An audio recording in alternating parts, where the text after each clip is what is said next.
కదా చేపల్ని చూడండి మంచిగా నీట్గా క్లీన్ చేసుకోవాలి. ఫస్ట్ కొంచెం వాటర్ వేసి వాష్ చేసి తర్వాత దాంట్లో కొంచెం ఉప్పు వేయాలి. ఉప్పు వేసి నీట్గా వాష్ చేయాలి. ఫ్రెండ్స్ ఇదిగోండి మనం ఇప్పటిదాకా వాష్ చేసి పెట్టుకున్నాం కదా చేపలని నీట్గా. ఇప్పుడు దీనికి మసాలా పట్టిద్దామండి. చూడండి నేను ఏం మసాలా వేసి కలుపుతున్నానో.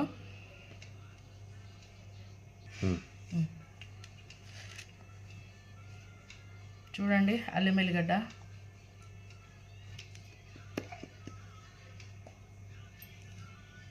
పసుపు,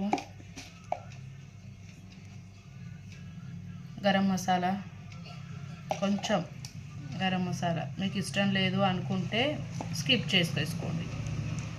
ఉప్పు,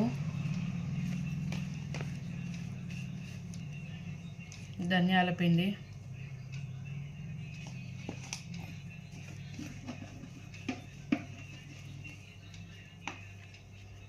కారం. మీరు స్పైసీ ఎక్కువ తినే వాళ్ళైతే ఎక్కువ వేసుకోండి, తక్కువ తినే వాళ్ళైతే తక్కువ వేసుకోండి అండి. ఓకేనా ఫ్రెండ్స్? పోవాలి మంచిగా. నిమ్మకాయ వండుకుంటేనే ఉప్పు కారం మంచిగా ఈ ముక్కలకు పట్టుకుంటుంది. కొంచెం మంచిగా ఇట్లా మంచిగా కలిపేసుకోండి నేను చూపిస్తున్నట్టుగా. కొంచెం నూనె కూడా వేసుకుంటే దీంట్లో మంచిగా అంటే ఇట్లా బయటకు ఇట్లా పడకుండా ఉంటుందండి. ఆయిల్ కూడా వేసుకోవాలి దీంట్లోనే. మిక్స్ చేసేటప్పుడే ఆయిల్ వేసుకోవాలి. మంచిగా చేసుకుంటే అంతటా మిక్స్ అయిపోవాలి. ఇప్పుడు మంచిగా కలిపేసుకుందాం. అనుకోండి ఫ్రెండ్స్ ఇదిగోండి ఇలా మంచిగా కలిపేసుకోవాలి. చూస్తున్నారు కదా ఎంత బాగా పట్టింది ముక్కలకి.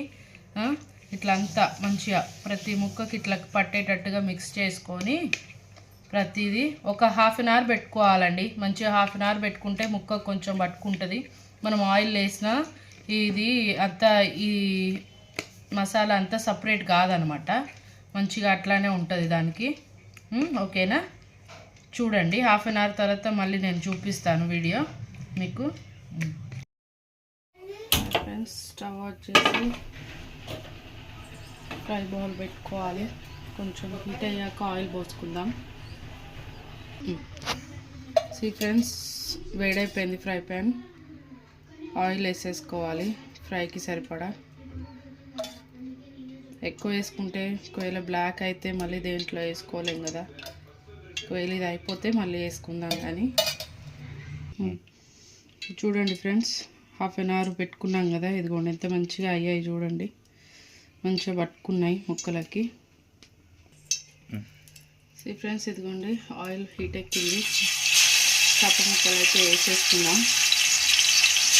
స్లో ఫ్లేమ్లో పెట్టేసుకోవాలి స్టవ్, లేకపోతే అంతా మాడిపోతాయి ఇవి.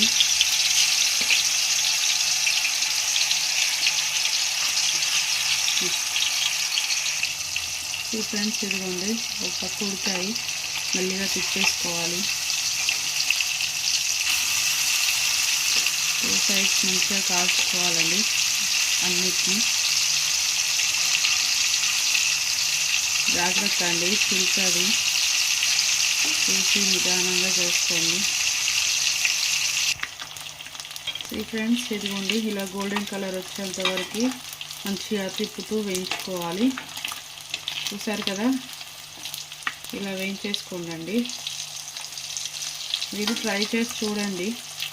ట్రై చేసి చూసి కామెంట్ బాక్స్లో కామెంట్ చేయండి ఎలా ఉందనేసి. Thanks for watching. Subscribe my channel.